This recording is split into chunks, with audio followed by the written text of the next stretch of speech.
Muy bien, abramos nuestras Biblias en Efesios, capítulo 6. Nos hemos corrido un poquito del libro de Colosenses porque creemos sumamente importante también no solo ver el mandamiento negativo de lo que nosotros no debemos hacer como padres, sino también ampliarlo un poquito también al aspecto positivo, a lo que implica nuestra responsabilidad. Y si me acompañan allí en sus Biblias, dice Efesios capítulo 6, versículo 4, nos corrimos, vuelvo a repetir, de la carta de los Colosenses, porque en alguna manera aquí Pablo amplía un poquito más el concepto, le da mayor claridad y a la vez nos deja una tarea para cada uno de nosotros. Dice ahí en el versículo 4, y añade, viene hablando en lo anterior, cuando hablamos un poquito de los hijos, de que los hijos debían obedecer a sus padres, dice el versículo 4, y vosotros padres, no provoquéis a ir a vuestros hijos, sino crialos en disciplina y amonestación del Señor. Lo ampliamos un poquito más porque en el pasaje de Colosenses, la exhortación de Pablo a los padres era no exasperar la vida de sus hijos, ¿no? Y ahí habíamos hecho algunas menciones en lo que implicaba que nosotros irritemos el corazón de nuestros hijos, ¿no? Les llenemos de amargura. Si ustedes recuerdan, hablamos un poquito de la hipocresía, de decir una cosa y hacer otra. Hablamos también nosotros un poquito de la indiferencia con las cuales ellos sufren mucho, quizás nosotros los padres, por el aspecto de las largas horas de trabajo, no nos queda tiempo para nuestros hijos, pero también el orgullo, ¿no? Aquello que daña a nuestros hijos cuando ellos ven que nosotros los padres nos equivocamos, porque los padres también cometemos equivocaciones, también cometemos errores, y no actuamos de una manera humilde, ellos van llenando su corazón de amargura, ¿no? Y hablamos que eso producía en ellos, cuando veían padres injustos, padres indiferentes, insensibles, resentimiento, ¿sí? Ellos iban a llevar la cuenta, le iban a guardar por el resto de su vida, eso iba a provocar en ellos amargura y la consecuencia de todo esto es la rebeldía, ¿no? Y el libro de Proverbios trata mucho el aspecto de la rebeldía. Veíamos ahí un pasaje en el libro de Proverbios que habla de que la necedad está pegada, está ligada al corazón del muchacho. Esa es la realidad. Lo que debemos saber como padres, y si lo sabés te lo recuerdo o te lo pongo como nota al pie de página, es que debemos moldear su carácter a la imagen de nuestro Creador, porque ellos tienen un problema, como lo tenemos nosotros. Ese problema se llama pecado. La Biblia dice en Romanos 3:23, por cuanto todos pecaron, eso incluye a todos, niños, adolescentes, jóvenes, adultos, personas mayores, dicen que han pecado, que tienen este problema en su corazón, y es por eso que nosotros debemos tratarlo de la manera de que ellos puedan, con la ayuda de Dios, ser hijos obedientes, ¿sí? Te voy a hacer un poquito de historia más que nada para que podamos ver un poquito el fundamento, por qué los cristianos, aquellos que seguimos a Jesús, debemos tomar esto como un principio primordial para nuestras vidas. ¿De dónde nosotros sacamos esta necesidad de criarlos en la disciplina de demostración del Señor? Bueno, todo comienza desde Abraham y su familia. Si ustedes recuerdan allí a Génesis, si hacemos un pequeño repaso después de lo que fue la Torre de Babel, ya a partir del capítulo 12, entra en escena este personaje tan particular. Abraham, que era Ur de los Caldeos, fue llamado por Dios para ser destinado a la tierra que Dios había prometido a Abraham, a él y a su descendencia. Es interesante que si podemos ver una de las promesas que Dios le hace a Abraham en cuanto a su obediencia, dice, Abraham, si vos sos obediente a mi llamado, en ti serán benditas todas las familias de la tierra. Dios siempre estuvo interesado en el enfoque de la familia, del hogar, de la casa. Versículos del Antiguo Testamento reafirman la necesidad de edificar nuestro hogar, de guardar, de tener un buen fundamento como base para construir las relaciones fundamentales, ¿no? El vínculo entre padres e hijos. Así que Dios llama a Abraham y a su familia. Y allí sabemos de su hijo Isaac, de Isaac que tiene 2 hijos más, y de esos 2 hijos, Jacob, quien tiene, su descendencia va creciendo, ¿no? Va teniendo 12 hijos, y de allí conocemos las 12 tribus de Israel, porque después Dios le cambió el nombre a Jacob, ahora se llamaba Israel, y en un tiempo de hambruna, los que conocen la Biblia saben de que José fue vendido en su adolescencia a los egipcios, pero era el plan de Dios, el plan soberano de Dios, para que en el tiempo de hambruna el mismo José pueda suplir la necesidad de su familia, ¿no? Y ellos allí estuvieron durante un tiempo, toda la familia de Jacob, hasta que se reprodujeron en 2 millones de personas. Pero ya cuando eran muchos, se levantó un faraón que no conocía a José, que no conocía lo que José había sido de impacto en esta nación egipcia, y fueron llamados a esclavitud. El faraón tomó a todo el pueblo de Israel, los hizo esclavos para crear sus propios museos, su propia ciudad, y allí Dios levanta a un libertador, ¿sí? Que es Moisés. Moisés saca al pueblo de esta nación que lo tenía esclavizado, y allí en el desierto encontramos cómo el Señor, por medio de Moisés, establece normas para los israelitas. Dios tenía el propósito de que esta nación, la nación de Israel, al ser introducida en la tierra prometida, pueda ser una nación diferente de las naciones que estaban alrededor de ellos, diferente a sus antepasados. Por eso es que Dios, por medio de Moisés, le da la ley, los 10 mandamientos y las ordenanzas, los estatutos, porque el deseo de Dios era tener un pueblo santo. Paralelamente, nosotros en la iglesia también somos llamados a ser un pueblo santo, apartado de las cosas de este mundo. Eso es lo que nos compartía Esteban en la reunión de oración. ¿Se acuerda cuando él compartió Primera de Pedro? Y ese llamamiento santo que Dios hace a cada uno de nosotros los cristianos. Así que si Dios llama a un pueblo, evidentemente también está llamando a que las familias de ese pueblo puedan ser diferentes. Hoy en día la realidad es que muchas familias cristianas dejaron de lado estos fundamentos, estos principios. Y yo quiero ver en esta mañana, antes de ir a la parte práctica, porque generalmente nosotros los cristianos, cada vez que escuchamos un sermón, vamos a los últimos 5 minutos, donde está la aplicación del sermón, donde está la parte que vos y yo tenemos que hacer, pero nos olvidamos del contenido. A veces pensamos que el contenido puede ser aburrido, puede ser largo, pero tenemos que saber por qué hacemos las cosas que hacemos, cuáles son las razones, los fundamentos. Y bueno, como Dios elige a este pueblo, y en el Antiguo Testamento hay muchas enseñanzas para el presente hoy, quiero que me acompañes cuando Dios le da un mandamiento particular a los padres de familia en el pueblo de Israel. Acompáñenme, por favor, a Deuteronomio capítulo 4. Es un pasaje muy conocido.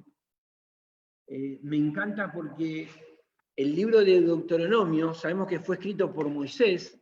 Algunos dicen que la palabra Deuteronomio significa la segunda ley, o el repaso de la ley. Es decir, fíjate que ahora Moisés está hablando con una nueva generación.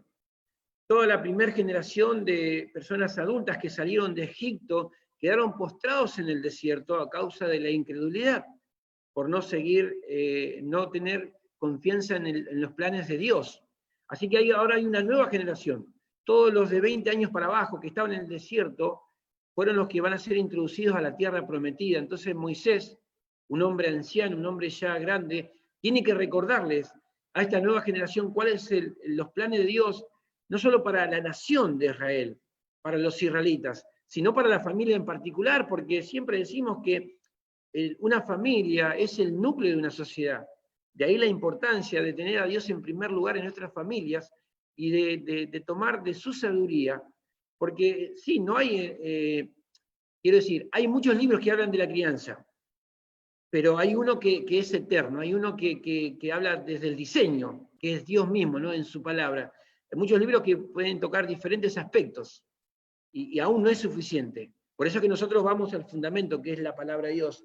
Y ahí en Deuteronomio, capítulo 6, vamos a leer estos versículos y recordar lo que era para el pueblo de Israel el Shema, ¿sí? Esta es una oración, y yo quiero que vos prestes atención en lo que te voy a decir ahora. Cuando Dios le dio este mandamiento al pueblo de Israel por mano de Moisés, ellos lo tomaron literal en el sentido de tener un cuadrito en el comedor de la casa, en la cocina, para recordar lo que Dios le había pedido. Pero Dios no dio los mandamientos para que estén colgados en un cuadrito. Fíjate lo que dice ahora la palabra de Dios a partir del versículo 4. ¿De dónde sacamos que es el Shema? De la primera palabra que aparece en el versículo 4, es oye. Esa palabra es, esté atento a tu oído, oye, Israel. Jehová nuestro Dios, Jehová uno es. Y amarás a Jehová, perdón, tu Dios, de todo tu corazón y de toda tu alma y con todas tus fuerzas. Y estas palabras que yo te mando hoy estarán sobre tu corazón. Y las repetirás a tus hijos y hablarás de ellas estando en tu casa y andando por el camino y al acostarte. Y cuando te levantes, y la atarás como una señal en tu mano y estarán como frontales entre tus ojos.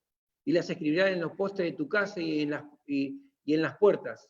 Cuando Jehová tu Dios te haya introducido en la tierra que juró a tus padres, Abraham, Isaac y Jacob, que te daría en ciudades grandes y buenas que tú no edificaste, y casas llenas de todo bien que tú no llenaste, y cisternas cavadas que tú no cavaste, viñas y olivares que no plantaste, y luego comas y te sacies. Así que allí el Señor le está recordando a este pueblo este mandamiento tan particular. Es interesante que cuando un fariseo, un escriba quiso tentar a Jesús, le preguntó a Jesús cuál era el más grande y el primer mandamiento. Y si ustedes recuerdan la respuesta de Jesús, justamente él va al libro de Deuteronomio. Ahora, cuando el Señor le dice a Moisés, dale este mandamiento al pueblo, la clave está en el versículo 6. Dice allí la palabra de Dios, y estas palabras que yo te mando hoy estarán sobre tu corazón. Así que si nosotros queremos influir de una manera correcta la vida de nuestros hijos, la palabra de Dios primero tiene que estar en cada uno de nosotros, los padres. Porque de otra manera es solo repetir una frase, es comunicar un conocimiento, pero que está lejos de donde radica las mayores de nuestras decisiones. Es interesante que la Biblia no describe qué es el corazón, da algunas pautas, algunos significados, no hablan de la importancia del corazón, pero la Biblia no lo define. Nosotros entendemos como corazón el centro de nuestras emociones, el lugar donde tomamos nuestras decisiones. Y Dios quería que su palabra, para este pueblo tan particular como el pueblo de Israel, y por extensión nosotros, la iglesia, su palabra pueda estar aquí en nuestro corazón. Y dice, y estas palabras que yo te mando hoy estarán sobre tu corazón. Y luego viene la instrucción sobre los hijos, no antes. No es al revés. No es que ellos tienen que leer la Biblia para que mi conciencia quede tranquila. No, la Biblia, la palabra de Dios tiene que estar primero sobre mi corazón, hacer su obra en mi propia vida y luego tener como consecuencia o consecuentemente en relación a mis hijos. Dice ahí en el versículo 7, y la repetirás a tus hijos y hablarás de ella estando en tu casa y andando por el camino y al acostarte y cuando te levantes. Y la atarás como una señal en tu mano y estarán como frontales en tus ojos. El pueblo de Israel, lamentablemente, lo que tomó como aplicación para su vida fue de lo que dice el versículo 8. La atarás. Se olvidaron de bajarlo a su propio corazón. Quizás sí lo tenían en su mente, lo recordaban, lo sabían, pero no lo tenían en su corazón, que es donde Dios hace la transformación, donde Dios hace el cambio en nosotros. Pero ellos lo tenían, dice el versículo 8, como señal en la mano, la tenían como frontales en sus ojos, y Dios está interesado que nosotros los padres, en primer lugar, podamos tener la convicción de que lo que mejor que podemos tener nosotros y transmitirle a nuestros hijos es la palabra de Dios, porque es lo que trasciende, es lo eterno, es lo valorable. Así que nosotros, la iglesia, en la medida que se fue formando, fue tomando algunas de las costumbres y las tradiciones del pueblo de Israel. Claro que entendemos que Dios trató con Israel de una manera y Dios trata con la iglesia hoy de otra manera, pero hay principios y hay fundamentos que todavía están vigentes, que todavía Dios le da a los padres la tremenda responsabilidad de criar a sus hijos. Claro, en los tiempos modernos buscamos manuales que hablen acerca de la crianza positiva o quizás de la crianza armoniosa. Algunos hoy hablan, y lo digo con todo respeto, de ser un facilitador, ¿no? de ser el amigo del hijo, de estar ahí acompañando y encontrarlo en su propio camino.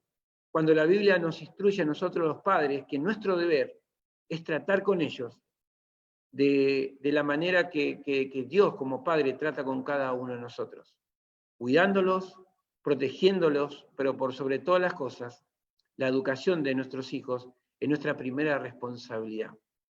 Es interesante, me acuerdo cuando Miriam volvió de México y ella nos contaba cómo las guarderías en México eran un furor, el kinder, allí ya los bebés tenían 2 meses de vida y ya los padres los enviaban a estos lugares, y de los 2 años hasta los 18, los chicos tenían su lugar de entrenamiento, su lugar de formación, y a veces nos preguntamos por qué nuestra siguiente generación de creyentes no está firme o no avanza en las cosas del Señor, y el problema está en nosotros, que nos hemos olvidado de este deber como padres.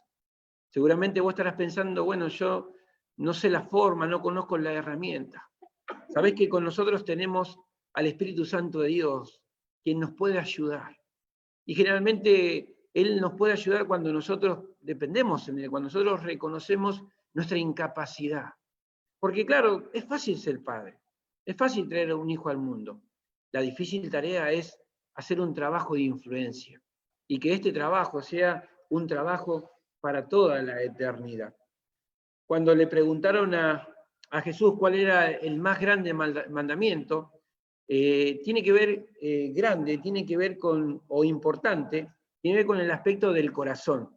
Acordate que el primer mandamiento que Moisés escribe en las tablas de piedra es: no te harás imágenes ajenas. ¿Sí? Ese es el primer mandamiento. Pero aquí Jesús lo pone en relieve, lo pone como el más importante, por el hecho que tiene que ver de nuestro amor hacia nuestro prójimo, ¿no? Que es el segundo. El primer mandamiento es, nosotros los padres, amar a Dios con todo nuestro corazón, alma, fuerza y mente. Y amarás a tu hijo, amarás a tu prójimo como a ti mismo, y dentro de los prójimos, en esa relación están nuestros hijos. Acompáñame a un pasaje de Proverbios, ya que hablamos del corazón y hablamos del amor. Proverbios capítulo 13, versículo 24.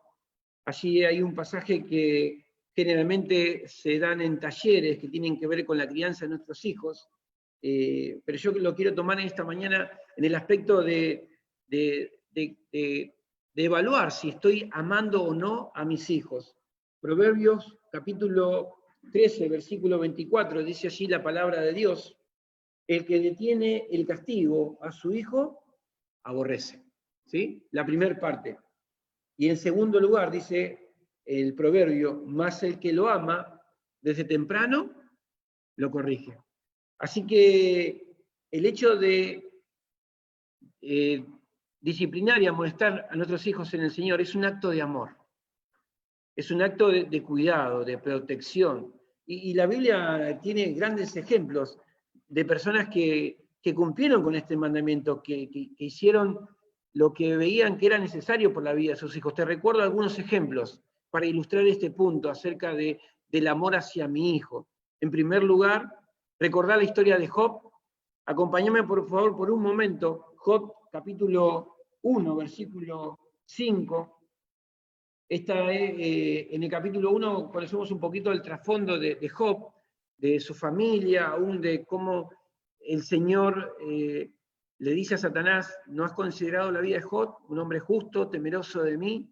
Y dice ahí en el versículo 5, mirá el amor que Job tenía por sus hijos, que la palabra de Dios nos describe lo siguiente: y acontecía que habiendo pasado el turno los días del convite, Job enviaba y los santificaba, y se levantaba de mañana y ofrecía holocausto conforme al número de todos ellos, porque decía Job, 2 puntos, quizás habrán pecado mis hijos y habrán blasfemado contra Dios en sus corazones.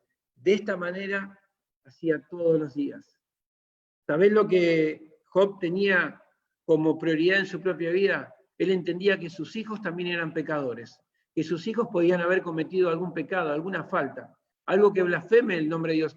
Y mirá qué interesante lo que nos dice la Escritura, que mirá hasta a dónde apunta Job, no a las acciones, que claro, las acciones reflejan lo que hay dentro, pero Job entiende que el problema surge dentro, en el propio corazón. Dice ahí en el versículo 5, que decía Job, quizás habrán pecado mis hijos y habrán pecado contra Dios en sus corazones. Así que un padre que ama a sus hijos lo primero que hace es orar por ellos. Es derramar largas oraciones para que Dios los cuide, los proteja, para que Dios los pueda llevar por un buen camino, para que ellos puedan tomar las mejores decisiones. Así que el amor de un padre a su hijo se representa en una vida de oración, porque nosotros no podemos cambiar el corazón de nuestros hijos. Cuando hablábamos de la responsabilidad de los papás y de los mamás, yo después de que compartía después del estudio que compartía con Mabel, yo decía, hay algo que me olvidé decir en relación a los cónyuges. No intentes cambiar vos a tu cónyuge, dejalo eso en manos de Dios. Y lo mismo lo digo a vos, papá, como padre. No es en tu esfuerzo, no es el hecho de llenarlo de cargas, de responsabilidades.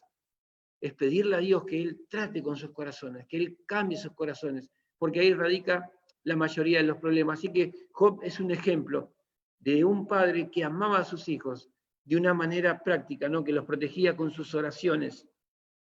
Otro ejemplo, el ejemplo de Ana. Hace un mes compartía con los preadolescentes y compartíamos un poquito el testimonio de Ana, ¿no? Y porque detrás de Samuel y de lo que fue todo su ministerio como juez y como profeta, detrás de él hubo una mamá, hubo una mujer que entendió que su hijo, en la mejor mano que podía estar, es en la mano de Dios. Y es un ejemplo sublime de una mujer que consagró su hijo a Dios, que no fue solo un acto simbólico, no fue una ceremonia, sino que ella, durante todo el tiempo de su maternidad, hasta que fue destetado, dice que lo crió en el temor del Señor. Le enseñó acerca de Dios. Y Ana estaba súper agradecida. Y mirá el registro que nos comparte Primera de Samuel, capítulo 2, versículo 19. Vayamos un poquito más atrás del libro de Job. Primera de Samuel, capítulo 2, versículo 19. Aún después de haberlo llevado con Elí, con el sacerdote Elí, para que él sirva en la casa de Dios, porque esa fue la oración de Ana. Ana le dijo, Señor, si vos me dieres un hijo varón, yo lo voy a consagrar y le voy a dedicar todos los días de su vida para el servicio a Dios. Y Ana cumplió con su palabra, porque Dios primero cumplió con su palabra. Y dice ahí en el versículo 19, aún en la juventud de Samuel, mirá cómo ella lo seguía protegiendo, lo seguía cuidando. Y el joven Samuel ministraba en la presencia de Jehová vestido de un efod de lino. Estoy leyendo el versículo 18, disculpame, ahora sí el 19. Y le decía a su madre, y le hacía a su madre una túnica pequeña y se la traía cada año, cuando subía con su marido para ofrecer el sacrificio acostumbrado. Ahora ves, acá hay una mamá que lo sigue protegiendo, sigue estando dependiendo de sus necesidades. Era una simple prenda, era una ropa. Pero imagínate lo que eso producía en el corazón de Samuel, de ser agradecido, y aún Elí se queda sorprendido. Y fue Elí quien intercede por Ana, para que Ana pueda seguir teniendo hijos. Ella era estéril, ella no podía tener hijos, pero el milagro de Dios hizo que Samuel pueda nacer. Y Dios después siguió bendiciendo a esta mujer con 5 hijos más. 3 varones y 2 mujeres, nos dice la palabra de Dios. Así que Ana es un ejemplo de cuidado. Ana es un ejemplo de que su vida se dedicó a cuidar la vida de su hijo Samuel. En tercer lugar, hay otro ejemplo sublime, lo encontramos en 2 de Timoteo, capítulo 3, versículo 13, y es un versículo que siempre que tenemos la escuelita o los preadolescentes, siempre instruimos a los niños en cuanto a la necesidad de que ellos puedan aprender la palabra de Dios, para que en el futuro ellos puedan correr ventaja, ellos puedan despojarse del peso y del pecado a su temprana edad, para en el día de mañana ser instrumentos limpios en la mano de Dios. 2 de Timoteo, capítulo 3, versículo 15, y que de la niñez has sabido las sagradas escrituras, las cuales te pueden hacer sabio para la salvación por la fe que es en Cristo Jesús. Esto es maravilloso. Pablo le recuerda allí en el capítulo 1, no lo busque, yo se lo leo, versículo 5. Mirá, Timoteo, yo me acuerdo de vos, me acuerdo de tus lágrimas, y dice el versículo 5, trayendo a la memoria la fe no fingida que hay en ti, la cual habitó primero en tu abuela Loida y en tu madre Eunice, y estoy seguro que en ti también. Sabe que el trasfondo de Timoteo no era algo fácil. Él tenía un padre gentil. Su mamá era judía. Y aún su mamá le pone Timoteo a su hijo, que Timoteo significa el que honra a Dios. Y yo creo que su madre durante toda la niñez de su hijo habrá pensado, yo no honré a Dios eligiendo un esposo judío, pero quiero honrarlo con la vida de mi hijo. Y así fue lo que ella hizo. Y Pablo le recuerda a Timoteo, el que honra a Dios. De la niñez has sabido las sagradas escrituras, las cuales te pueden hacer sabio para la salvación que es en Cristo Jesús. ¿Esto no es maravilloso? ¿No tenemos un ejemplo de una madre y una abuela que vieron la oportunidad en su nieto y en su hijo de poder influenciarle con lo eterno, con lo valioso, con la palabra de Dios? Y por último, el ejemplo sublime. Mateo capítulo 19, versículo 13.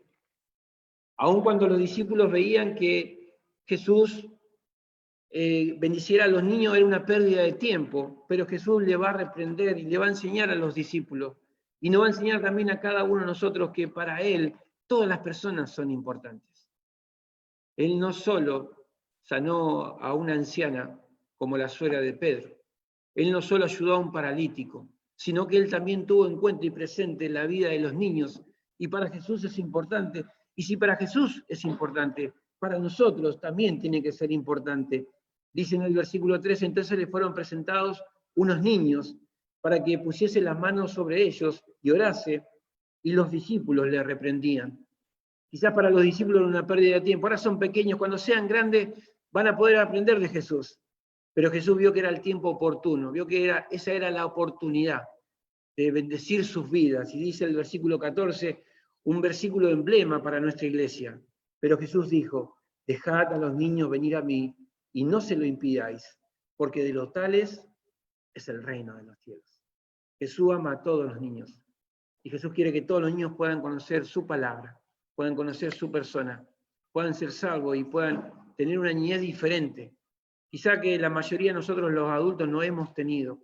Y ahora que somos padres tenemos la posibilidad de brindarle algo distinto a nuestros hijos. Pero ¿dónde comienza todo? Primero en nosotros, los papás. La iglesia hace un gran trabajo con la escuelita, con los preadolescentes, con el club bíblico, y a veces como que delegamos la responsabilidad que la iglesia se haga cargo. Y si nuestros hijos tienen un problema, bueno, llamá al líder del club bíblico, o llamá al líder de la escuelita que venga a ver qué puede hacer con este hijo rebelde. Y nosotros nos desligamos de nuestra primera responsabilidad. La iglesia acompaña, la iglesia es un complemento. Es nuestro deber como papá, amarles, orar por ellos, instruirles en la palabra de Dios, cuidar de sus vidas y por sobre todas las cosas bendecirles como el Señor Jesús ha bendecido. Hay un versículo bíblico que quizás se malinterpretó y algunos padres han sido desanimados porque no han entendido el concepto del punto que nos enseña el libro de Proverbios. Es interesante que así en Proverbios, capítulo 22, versículo 6, el sabio Salomón nos deja un versículo que también para el ministerio de la niñez siempre ha sido un emblema, ¿no? Que es el de instruye al niño en su camino. Pero también quiero, en esta mañana, a modo de aclaración, que Proverbios capítulo 2 no es una promesa. Muchos papás quizás no han tenido una experiencia positiva o quizás no han tenido buenos resultados en relación a sus hijos. Y hasta algunos se han desanimado, han llorado largas noches, porque quizás su hijo no ha respondido a la palabra de Dios. Y quiero animarte en este sentido de que el pasaje que está en Proverbios es un principio, ¿sí? No es una promesa. Te lo leo para que lo podamos desmenuzar por un momento. Dice en el versículo 6, instruye al niño en su camino. Sí, es lo que Pablo nos dejó escrito allí en Proverbios. Acordate que la Biblia se complementa.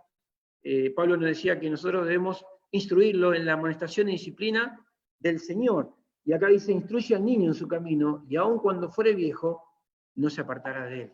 Aquí, bueno, el principio tiene que ver que justamente con todo lo que es el contexto del libro de Proverbios. Proverbio hace el contraste entre el hombre sabio y el hombre necio. Y aquí el camino no es mi camino. Y muchos han sugerido de que ahí la palabra en su camino tenía que ver con ver, bueno, cuáles son las habilidades o la tendencia a cosas, talentos naturales que el niño tiene, que poder instruirlo en ese camino. Pero no acá, el camino tiene que ver con el camino de la sabiduría. ¿Alguien tiene la Biblia de las Américas acá? ¿No? Sí, me la trae un ratito, después ahí lo comparo por un segundo y la Biblia de las Américas te aclara un poquito más el concepto. Entonces, este camino tiene que ver con el camino de la vida. Mientras me traen la Biblia, mirá, por ejemplo, lo que dice Salmos, capítulo 32, es el salmo que David escribe acerca de la dicha del perdón. Y en el versículo 8, gracias a mí, en el versículo 8 dice lo siguiente: te haré entender y te enseñaré el camino en que debas andar. Sobre ti fijaré mis ojos. Así que nosotros como padres debemos instruir a nuestros hijos en el camino de Dios, en el camino de la vida. Mirá cómo la Biblia de las Américas traduce el pasaje de Proverbios. Ahí te lo leo, dame un momento, por favor. Dice lo siguiente, Proverbios 22:6. Enseña al niño el camino en que debe andar. Ahora, si nosotros como padres discernimos entre lo bueno y lo malo, si nosotros como padres conocemos la palabra de Dios y conocemos el camino del necio y del sabio, ¿qué camino le vamos a impartir a nuestros hijos? El camino de la sabiduría, el de la sabiduría de Dios. Enseña al niño el camino en que debe andar, y aun cuando sea viejo, no se apartará de él. Porque lo que el ánimo y el desafío del ministerio de los preadolescentes es que los niños en este tiempo puedan aprender el temor a Dios. Por eso estoy en el libro de Proverbios, porque tiene mucha información de la sabiduría que viene de parte del Señor. Así que tenemos una tarea extraordinaria. Tenemos un ejemplo supremo que aún Dios mismo, como Padre, nos anima a nosotros a entender que, aunque la disciplina en algunos aspectos sea dolorosa para ellos, es decir, marcar, como nos enseña el libro de Proverbios, si lo amás de temprano lo tenés que corregir, y vos decidirás qué manera lo harás, si usando la varita, si disciplinándolo, sacándolo algo que a él le gusta, eso es una decisión tuya, la aplicación la dejo para ti, pero quiero ir a un cuadro que para mí es fabuloso, porque todos pueden y deben criar a sus hijos. La manera es, o la pregunta sería, ¿cómo lo estoy criando? Si en la amonestación y disciplina del Señor, o como quizás a mí me parece. Mirá lo que dice el libro de Hebreos, ya estamos terminando en esta mañana. Quiero realmente agradecerte por estar del otro lado de la pantalla y prestar atención a estos principios que son valores eternos, ¿no? Lo que queremos compartir como iglesia. Hebreos capítulo 12, versículo 5, dice lo siguiente: y ya habéis olvidado la exhortación que como a hijos se os dijere diciendo: hijo mío, no menosprecies la disciplina del Señor, ni desmayes cuando eres reprendido por él. Versículo 6. Porque el Señor al que ama disciplina y azota a todo aquel que recibe por hijo. Si soportáis la disciplina, Dios os trata como a hijos, porque ¿qué hijo es aquel a quien el Padre no disciplina? Pero si se os deja sin disciplina, de la cual todos han sido participantes, entonces sois bastardos y no hijos. Versículo 9. Por otra parte, tuvimos a nuestros padres terrenales que nos disciplinaban y los venerábamos. ¿Por qué no obedeceremos mucho mejor al Padre de los Espíritus y viviremos? Mirá lo que hace acá el autor de Hebreos. Él dice, nosotros teníamos nuestros padres y ellos nos disciplinaban como les parecía y nosotros los respetábamos.